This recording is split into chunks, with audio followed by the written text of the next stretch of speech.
Hello everyone, SS here and pocket tech. I'm back again with another video. Last night Apple వాళ్ళు అయితే మనకి iOS 26.4 developer beta 1 version అయితే release చేశారు. ఇది వచ్చేసి బేటా వర్షన్, సో అందరికీ అప్డేట్ అయితే రాదు. మీరు డెవలపర్ బేటా కానీ పబ్లిక్ బేటా కానీ ఈ రెండిట్లో ఏది ఆన్ చేసుకున్నా మీకు అప్డేట్ అయితే వస్తుంది. నేనైతే రికమెండ్ చేయను ఇన్స్టాల్ చేసుకోమని చెప్పి.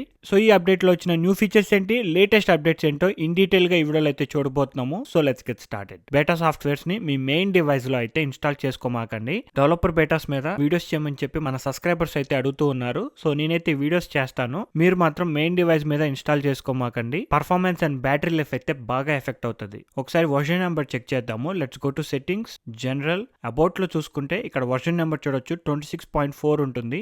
లోపలికి వెళ్తే 26.4 అనే ఉంది. వర్షన్ నెంబర్ అనేది చూపించట్లేదు. సో 26.4 నుంచి వర్షన్ నెంబర్ అనేది మీరు దీని మీద ట్యాప్ చేసినప్పుడు మాత్రమే చూపిస్తుంది. చాలా బేటా సాఫ్ట్వేర్స్ అయితే రాబోతున్నాయి. ఇక్కడ క్యూ ఉంది కాబట్టి ఏ వచ్చేదాకా బేటా సాఫ్ట్వేర్స్ అనేవి ఆల్టర్నేటివ్ వీక్ లో రిలీజ్ అవుతూనే ఉంటాయి. సో నెక్స్ట్ మంత్ అయితే ఇది అఫీషియల్ అప్డేట్ అనేది వస్తుంది. ఇది just a beta software. So next feature వచ్చేసి మ్యూజిక్ యాప్ లో మనకి మ్యూజిక్ యాప్ లో చాలా న్యూ ఫీచర్స్ అయితే తీసుకొచ్చారు. సో ఈ అప్డేట్ చేసిన తర్వాత first time music app open చేస్తే ఇక్కడ చూడొచ్చు మనకి 2 న్యూ ఫీచర్స్ అయితే చూపిస్తాయి. So concerts near you, music concerts నడుస్తూ ఉంటాయి కదా, ఆ కాన్సర్ట్స్ జరిగేటప్పుడు మీకు లైవ్ కాన్సర్ట్ అప్డేట్స్ అనేవి మీకు డైరెక్ట్ గా యాపిల్ మ్యూజిక్ లోనే చూపిస్తూ ఉంటాయి. ఆల్బమ్స్ కానీ ప్లేలిస్ట్ కి అయితే మనకి న్యూ లుక్ అయితే తీసుకొచ్చారు. సో ఈ డివైస్ లో మనకి 26.4 ఉంది, ఈ డివైస్ లో 26.3 ఉంది. ఒకసారి సేమ్ ఆల్బమ్ ని రెండిట్లోనూ ఓపెన్ చేస్తున్నాను. ఇక్కడ డిఫరెన్స్ చూడొచ్చు. పైన ఆల్బమ్ ఆర్ట్ కి తగ్గట్టుగా కింద UI అనేది చేంజ్ అవుతుంది. బట్ అదే ప్రీవియస్ అప్డేట్ లో చూసుకుంటే కింద అంతా పైన ఇమేజ్ కి కింద ప్లేలిస్ట్ కి సంబంధం ఉండదు. అండ్ ఆల్సో కొన్ని ఆల్బమ్ ఆర్ట్స్ యానిమేటెడ్ అయ్యి ఉంటాయి.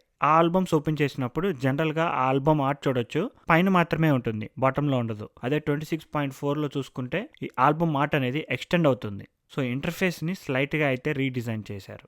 అండ్ అంతేకాకుండా మనకు ఒక న్యూ ఫీచర్ని కూడా యాడ్ చేశారు. టాప్ కార్నర్లో యాడ్ ప్లేలిస్ట్ అనే ఆప్షన్ ఉంటుంది. దీంట్లోకి వెళ్తే ఇక్కడ యాపిల్ ఇంటెలిజెన్స్ ని యూజ్ చేసుకుని ప్లేలిస్ట్ ప్లే గ్రౌండ్ అయితే తీసుకొచ్చారు. ఈ ప్లేలిస్ట్ ప్లే గ్రౌండ్ లో ఏం చేయొచ్చు అంటే ఇక్కడ సెర్చ్ బార్ ఉంటుంది కదా, దీంట్లోకి వెళ్ళి మీకు నచ్చిన టాపిక్ మీద సాంగ్స్ ని సెర్చ్ చేయొచ్చు. లైక్ ఇక్కడ హిప్ హాప్ పార్టీ సాంగ్స్ అని ఉంది కదా, దీని మీద క్లిక్ చేశారనుకోండి హిప్ హాప్ పార్టీ సాంగ్స్ గురించి ఒక 25 సాంగ్స్ లైన్ గా వస్తాయి అనమాట. సో ఇక్కడ చూస్తున్నారు కదా హిప్ హాప్ పార్టీ సాంగ్స్ అని చెప్పి లైన్ గా సాంగ్స్ అనేవి చూపిస్తాయి. లేదు అంటే ఇక్కడ చూడొచ్చు 1990 Telugu classic songs, click enter. ఇప్పుడు చూడొచ్చు 1990లో రిలీజ్ అయిన తెలుగు క్లాసిక్ సాంగ్స్ గురించి మనకు ఒక ప్లేలిస్ట్ ని తయారు చేస్తుంది. Very useful feature. దీనికైతే యాపిల్ ఇంటెలిజెన్స్ అయితే యూస్ చేస్తున్నారు. So Apple intelligence supported devices లోనే పనిచేస్తుంది. లైక్ iPhone 15 Pro మోడల్స్ కానీ or iPhone 16 or later devices లోనే ఈ ఫీచర్ సపోర్ట్ చేస్తుంది. మీరు కావాలంటే దీంట్లో రీషఫుల్ చేసుకోవచ్చు. సో ఇక్కడ ఉన్న సాంగ్ ని తీసుకెళ్లి టాప్ లో పెట్టొచ్చు, లేదు అంటే కిందకి స్క్రోల్ చేసి సాంగ్స్ ని యాడ్ చేసుకోవచ్చు. ఇది ఒక ప్లేలిస్ట్ లాగా సేవ్ అవుతుంది. నెక్స్ట్ క్లిక్ చేస్తే దీనికి ఒక టైటిల్ యాడ్ చేయొచ్చు అనమాట. సో 1990 క్లాసిక్స్ అని చెప్పి ఒక టైటిల్ ఉంది కదా, అది క్లిక్ చేసి డన్ క్లిక్ చేశాను.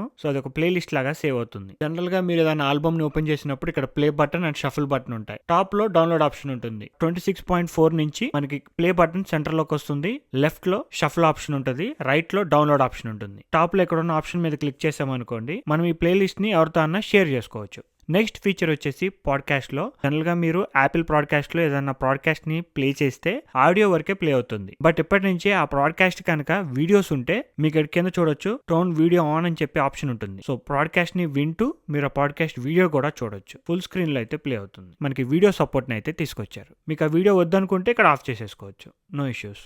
నెక్స్ట్ న్యూ ఫీచర్ వచ్చేసి వాల్ పేపర్స్ లో. ప్రీవియస్ వరకు మనకి వాల్ పేపర్స్ అన్ని ఆల్రెడీ డౌన్లోడ్ అయిపోయి ఉంటాయి. ఇక్కడ చూడొచ్చు కదా, వెదర్ కానీ ఆస్ట్రానమీ కానీ ఇవన్నీ వాల్ పేపర్స్ అన్ని ఆటోమేటిక్ గా డౌన్లోడ్ అయిపోయి ఉంటాయి. బట్ 26.4 నుంచి మీరు కావాల్సిన థీమ్ మీరు డౌన్లోడ్ చేసుకోవచ్చు. అవసరం లేనివి అంతే వదిలేయచ్చు అనమాట. మీ ఫోన్ లో స్టోరేజ్ అనేది సేవ్ అవుతుంది. ఇక్కడ చూడొచ్చు నాకు వెదర్ రిలేటెడ్ వాల్ పేపర్స్ పెట్టుకోవాలనిపిస్తే నేను ఇక్కడ గెట్ బటన్ క్లిక్ చేస్తాను. That's it. ఆస్ట్రానమీ అంతగా యూజ్ చేయకపోతే ఇది ఇంతే వదిలేస్తా. సో దట్ నా ఫోన్ లో స్టోరేజ్ అనేది సేవ్ అవుతుంది. యూనిటీ వాల్ పేపర్స్ ని ట్రై చేయాలి అనుకుంటే ఇక్కడ గెట్ బటన్ క్లిక్ చేయాలి. సో దట్ అవి డౌన్లోడ్ అవుతాయి. అండ్ కిందకి స్క్రోల్ చేస్తే ప్రైడ్ అయితే ఆల్రెడీ డౌన్లోడ్ అయిపోయింది. iOS 26 వాల్ పేపర్స్ డౌన్లోడ్ అయిపోయాయి. And also 16 Pro Max wall papers కూడా ఉంటాయి. ఇక్కడ కలెక్షన్స్ కూడా మీరు కావాలి అనుకుంటేనే డౌన్లోడ్ చేసుకోవచ్చు. ఈ ఆప్షన్ కూడా మనకి 26.4 లో తీసుకొచ్చారు. నెక్స్ట్ న్యూ ఫీచర్ వచ్చేసి యాప్ స్టోర్ లో. మనం యాప్ స్టోర్ లోకి వెళ్ళి ప్రొఫైల్ ఐకాన్ మీద క్లిక్ చేసినప్పుడు ఇక్కడ చూడొచ్చు ఇక్కడ పైన యాపిల్ అకౌంట్ అని ఉంది కదా, 26.3 లో జస్ట్ అకౌంట్ అని చెప్పి ఉంటుంది. 26.4లో యాపిల్ అకౌంట్ అని చెప్పి ఉంటుంది. అట్ ద సేమ్ టైం పక్కన యాపిల్ లోగోని కూడా తీసుకొచ్చారు. అండ్ కింద చూసుకుంటే జనరల్గా మనం యాప్ అప్డేట్ చేయాలి అంటే కిందకి స్క్రోల్ చేస్తే ఇక్కడ యాప్ అప్డేట్స్ అనేవి చూపిస్తాయి. బట్ 26.4 నుంచి కింద యాప్ అప్డేట్స్ అనేవి ఉండవు. సపరేట్ ఫోల్డర్ని అయితే తీసుకొచ్చారు. ఇక్కడ అప్డేట్స్ లోకి వెళ్తే ఇక్కడ మీకు యాప్ అప్డేట్స్ అనేవి చూపిస్తాయి. అండ్ ఆల్సో ఇక్కడ గిఫ్ట్ కార్డ్ కానీ, send gift card by mail కానీ, యాడ్ మనీ ఆప్షన్స్ కానీ అన్ని టెక్స్ట్ లో ఉన్నాయి. 26.4లోకి వచ్చేసే వాటిని ఐకాన్స్ గా చేంజ్ చేశారు. ఇలానే మనం యాపిల్ ఐక్లౌడ్ అకౌంట్ కూడా కొన్ని చేంజెస్ అయితే వచ్చాయి. సెట్టింగ్స్ లోకి వెళ్ళి యాపిల్ అకౌంట్ లోకి వెళ్తే ఇక్కడ ఐక్లౌడ్ లోకి వెళ్ళి కిందకి స్క్రోల్ చేస్తే ఇక్కడ చూడొచ్చు apple.com లో మీ అకౌంట్ డీటెయిల్స్ అనేవి ఎంతవరకు యాక్సెస్ ఇవ్వాలి అనేది ఇక్కడ సెలెక్ట్ చేసుకోవచ్చు అనమాట. మీరు ఏదైనా బ్రౌజర్ లోకి వెళ్ళి మీ యాపిల్ ఐడి యూజ్ చేసి లాగిన్ అయితే మీ ఫొటోస్ ఇన్ఫర్మేషన్ కానీ, ఫైల్స్ లో ఉన్న డేటా కానీ ఏదైనా యాక్సెస్ చేసుకోవచ్చు. అది యాక్సెస్ కనుక మీకు apple.com లో ఉండకూడదు అనుకుంటే ఇక్కడ టర్న్ ఆఫ్ చేయండి. ఈ ఎల్లో డేటా యాక్సెస్ కనుక టోన్ ఆన్లో ఉంటేనే మీరు ఫొటోస్ ఆర్ వీడియోస్ కానీ, ఫైల్స్ యాప్లో ఉన్న డేటాని కానీ apple.comలో సైన్ ఇన్ అయినప్పుడు మీరు యాక్సెస్ చేసుకోగలరు. లేదు అంటే యాక్సెస్ ఉండదు. And also yellow search, trusted Apple devices కనుక మీ apple.comలో ఉన్న ఇన్ఫర్మేషన్ చూపించాలి అనుకుంటేనే ఈ ఎల్లో సెర్చ్ ఆప్షన్ని టర్న్ ఆన్ చేసుకోండి. నేనైతే ఈ yellow search option turn on చేయను. అండ్ నెక్స్ట్ ఫీచర్ వచ్చేసి ఇక్కడ ఫేస్ ఐడి అండ్ పాస్కోడ్స్ లో జనరల్ గా మీరు ఫేస్ ఐడి అండ్ పాస్కోడ్స్ లోకి వెళ్తే ఎంటర్ యువర్ పాస్కోడ్ కానీ, పాస్కోడ్ యానిమేషన్ కానీ లెఫ్ట్ లో ఉంటాయి. దాన్ని సెంటర్ చేశారు. Very small feature. So passcode enter చేసి లోపలికి వెళ్తే ఇక్కడ ఒక న్యూ చేంజ్ ఉంటుంది. ఇక్కడ స్టోలెన్ డివైస్ ప్రొటెక్షన్ అని చెప్పి ఉంటుంది కదా, ఇది డిఫాల్ట్ గా ఇప్పటి నుంచి ఆన్ లో ఉంటుంది. ఈ ఫీచర్ కనుక మీ ఐఫోన్ లో ఉంటే ఖచ్చితంగా టర్న్ ఆన్ చేసుకోండి. Stolen device protection will save your phone.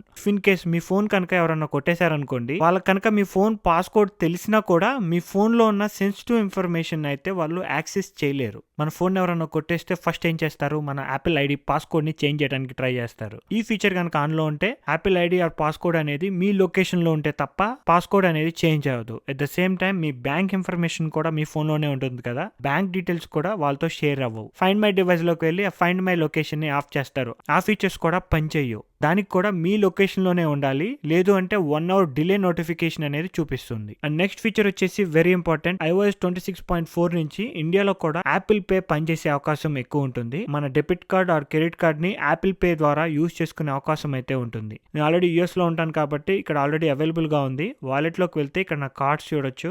Debit cards and credit cards అనేవి ఇక్కడ యాడ్ చేసుకోవచ్చు. 26.4 నుంచి ఇండియాలో కూడా అవైలబుల్ లోకి వచ్చే అవకాశం ఉంది. చాలా మంది అడుగుతున్నారు యాపిల్ పే ఇండియాలోకి ఎప్పుడు వస్తుంది అని చెప్పి. 26.4 లో వచ్చే అవకాశం ఉందని చెప్పి రూమర్స్ అయితే నడుస్తున్నాయి. So we have to wait and see. Apple intelligent features అయితే ఇంకా యాడ్ చేయలేదు. మేబీ బేటా 2 ఆర్ బేటా 3 లో న్యూ ఏఐ ఫీచర్స్ అయితే వచ్చే అవకాశం ఉంటుంది. అండ్ ఆల్సో యాపిల్ వాళ్ళు ఒక ఈవెంట్ అయితే అనౌన్స్ చేశారు, యూఆర్ ఇన్వైటెడ్ అని చెప్పి. March 4th అయితే ఈవెంట్ జరగబోతుంది. ఈ ఈవెంట్ ఓన్లీ మనకి 3 లొకేషన్స్ లోనే అవైలబుల్ గా ఉంది, లండన్, న్యూయార్క్ అండ్ షాంఘై. ఈ ఈవెంట్ ఓన్లీ 3 లొకేషన్స్ లోనే జరుగుతుంది. లైవ్ ఈవెంట్ వచ్చే అవకాశం అనేది చాలా తక్కువ ఉంది. ఈ ఈవెంట్ వచ్చేసి కొంచెం డిఫరెంట్ గా జరగబోతుంది. ఇది వచ్చేసి only for media and in person వెళ్లే వాళ్ళకి మాత్రమే. iPhone 17, new iPads and new MacBook Pros అయితే రాబోతున్నాయి. మన ఛానల్లో అయితే వీడియో వస్తుంది. So stay tune to March 4th. 26.4 లో అయితే ఈ ఫీచర్స్ అయితే అవైలబుల్ లోకి వచ్చాయి. That's it for this video. మీకు కనుక ఈ వీడియో నచ్చినట్టయితే ప్లీజ్ లైక్, షేర్. ఇలాంటి మరిన్ని వీడియోస్ చూడాలి అనుకుంటే please subscribe to pocket tech.